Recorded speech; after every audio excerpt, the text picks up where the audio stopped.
তোমাদের শুরু করছি ইংলিশে। ফর্মুলাগুলো একবার তোমাদেরকে বুঝিয়ে দিচ্ছি। তো ফার্স্ট ফর্মুলা দেখো, a to the power m into a to the power n, মাঝখানে যদি মাল্টিপ্লাই থাকে পাওয়ারে প্লাস হবে a to the power m plus n।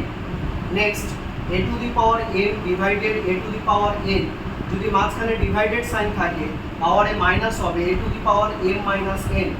Next a to the power m whole power n, power যতগুলো থাকবে পাওয়ারগুলো একসঙ্গে মাল্টিপ্লাই হবে a to the power mn। Next if a to the power n equals to a to the power n, equal সাইনের both সাইডে যদি বেসগুলো equal হয় দেন পাওয়ারগুলো equal হবে m equals to n।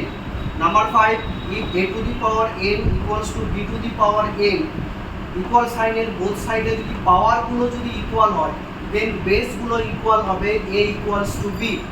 Number 6, a to the power 0 means বেসের পাওয়ার যদি 0 হয়, যে কোনো বেসের পাওয়ার 0 হলে ভ্যালু হবে 1। আরেকটা formula number 7, last formula, a to the power m equals to 1 by a to the power minus m। আমরা যদি নিউমারেটর অ্যান্ড ডিনোমিনেটর যদি চেঞ্জ করি পাওয়ারটা মাইনাস থেকে প্লাস হবে, প্লাস থেকে মাইনাস হবে।